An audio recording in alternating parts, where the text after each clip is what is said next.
جہاں سے گھرانہ حسین کا، افضل ہے گلے جہاں سے گھرانہ حسین کا، نبیوں کا تاجدار ہے نانا حسین کا۔ ایک پل کی تھی بس حکومت یزید کی، ایک پل کی تھی بس حکومت یزید کی، صدیاں حسین کی ہیں زمانہ حسین کا ہے۔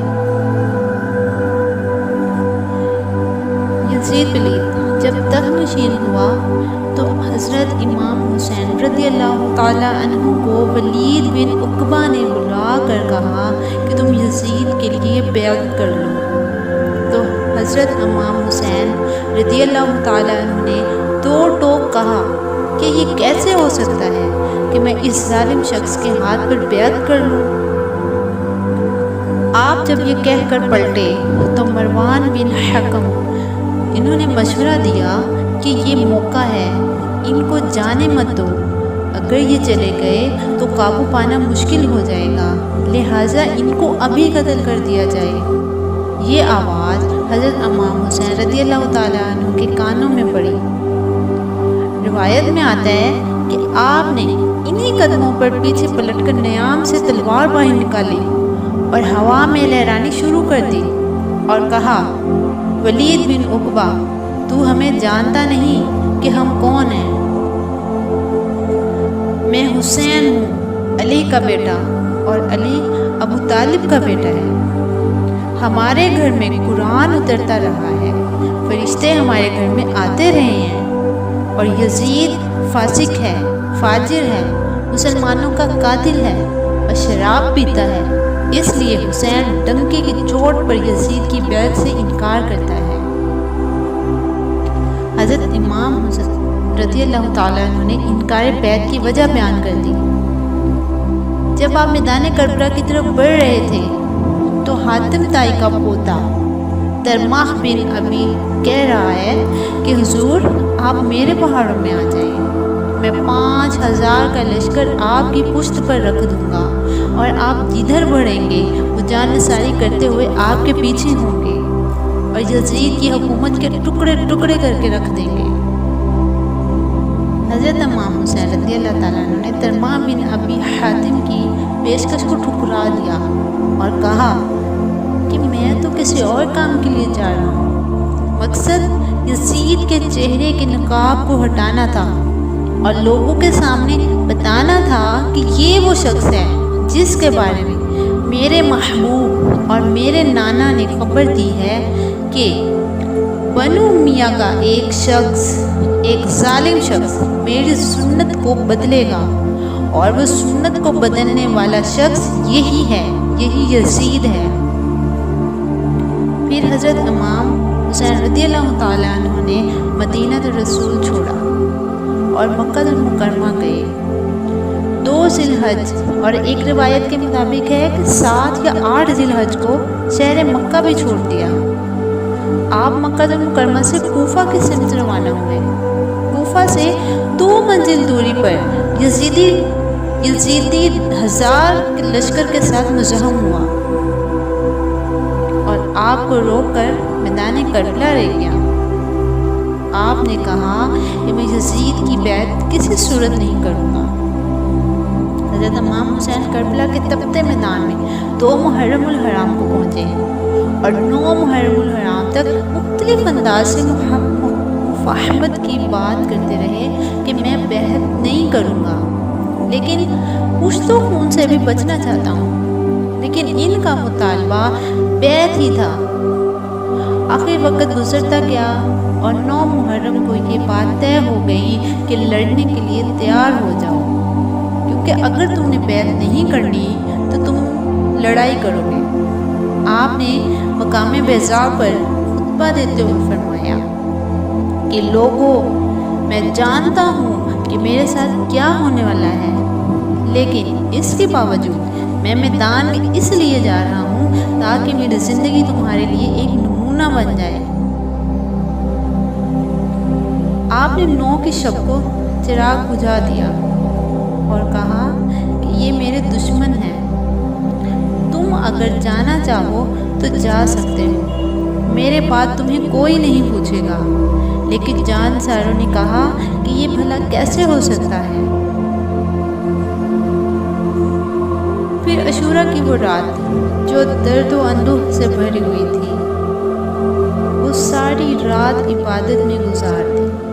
تہجد کا وقت ہوا، نماز تہجد ادا کی، شہزادہ علی اکبر نے اذان پڑھی اور کربلا کے ریگزاروں میں ان کی یہ آخری باجماعت نماز تھی۔ اب ایک ایک کر کے اعوان و انصار شہید ہو رہے تھے۔ کبھی واحد شہید ہو رہے ہیں، کبھی اونا محمد کے لاشیں گر رہے ہیں، کبھی جوان اکبر کی آواز کربلا کے ریگزاروں میں گونجتی ہے کہ بابا جان مجھے پکڑیے۔ تو حضرت امام حضرت حسین رضی اللہ تعالیٰ عنہ دوڑ کر جاتے ہیں اور اپنے جوان بیٹے کی لاش کو خیموں تک پہنچا کر ہاتھ فضا میں بلند کر کے فرماتے ہیں کہ مالک حسین کی یہ قربانی بھی قبول کر لے۔ فاطمہ کا سارا چمن اجڑ گیا۔ مصطفیٰ کی آل میدان کربلا کے اندر کٹ گئی۔ اب امام حسین ہاتھ میں تلوار لیے میدان عمل میں آئے اور آپ نے جو آخری خطبہ دیا وہ یہ تھا کہ لوگوں میرا حسب و نسب پہچانو، میں کون ہوں مجھے پہچانو، جلدی نہ کرو، ناحق خون اپنے ذمہ نہ لو، میں وہ ہوں جو رسول کریم صلی اللہ تعالیٰ علیہ وآلہ وسلم کے کاندھوں پر کھیلتا رہا ہوں اور مجھے حضور نے لوریاں دے دے کر پالا ہے۔ میں حضور کی زبان چوسا کرتا ہوں۔ اس وقت دنیا پر کسی نبی کی بیٹی کا بیٹا موجود نہیں، میرا حق پہچانو۔ پھر حضرت امام حسین عمل میں آئے اور پھر دشمنان اہل بیت کے ساتھ جس جرت کے ساتھ لڑائی کی اور آپ کی تیغ بران جس طرح سے ان کے سر کاٹتی اور ان کا خون چاٹتی رہی وہ تاریخ میں موجود ہے۔ آواز آ رہی تھی، یہ کون سی وقار ہے، یہ کون شاہ سوار ہے، لباس ہے پھٹا ہوا، چیدہ ہوا، کٹا ہوا، لخت لخت کٹا ہوا، پھر بھی ہے ڈٹا ہوا، یہ بالیقین حسین ہے، یہ نبی کا نور عین ہے۔ 72 افراد جبر کے خلاف کھڑے ہیں۔ 71 افراد فاقو خون میں ان کی لاشیں مل گئے اور اب امام حسین میدان کربلا میں آئے، آپ میدان عمل میں آئے، ان کو کاٹتے رہے، پھر گھوڑے کو ایڑ لگائی اور فرات کی لہروں میں آئے، پانی کا چلو بھرا اور لشکر اشقیا کی طرف دیکھ کر کہا کہ تم نے میرے لیے پانی بند کیا تو آج حوض کوثر پہ یہ حسین کا قبضہ ہے، فرات کی لہروں پر بھی حسین کا قبضہ ہے، مگر آپ نے خود پانی نہیں پیا۔ پھر انہوں نے یک بار ہی آپ پر حملہ کر دیا۔ حضرت امام حسین نے اس حالت میں بھی اپنے زبان سے ہائے تک نہ کی۔ زخم پہ زخم کھا کے جی، خون جگر کے گھونٹ پی، آہ نہ کر لبوں کو سی، عشق ہے یہ دل لگی نہیں۔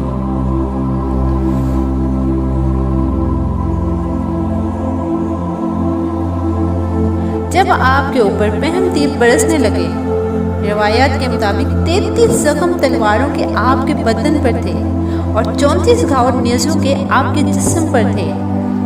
جب حضرت امام حسین کا پیراہن اتارا گیا تو دیکھا گیا کہ 113 سوراخ تیروں کے تھے۔ جب گھوڑے کی زین سے فرش زمین پر گرے تو وہ تیر جسم میں اور پیوست ہو گئے۔ کربلا کی ریت تپتپا رہی تھی۔ دشمنوں کے نرگے میں مصطفیٰ کا نواسا 3 دن کا پیاسا تیروں اور نیزوں کی برسات کے اندر اپنی پیشانی سجدے میں رکھ دی اور آخری کلمات یہ تھے کہ مالک جو دکھ آئے، اذیتیں آئیں، مصیبتیں پہنچی، امتحان آیا، حسین اس پر راضی ہو گیا، تیرے امر کو تسلیم کر لیا، تیری رضا پر راضی ہو گیا۔ حضرت امام حسین رضی اللہ تعالیٰ عنہ کا سر اس وقت تن سے جدا کر دیا گیا جب آپ سجدے میں جھکے ہوئے تھے۔ سرخ روئی اسے کہتے ہیں کہ راہ حق میں سر کے دینے میں ذرا تم نے تعمل نہ کیا۔ صلو علی الحبیب صلی اللہ تعالی علی محمد صلی اللہ علیہ وسلم۔ شکریہ۔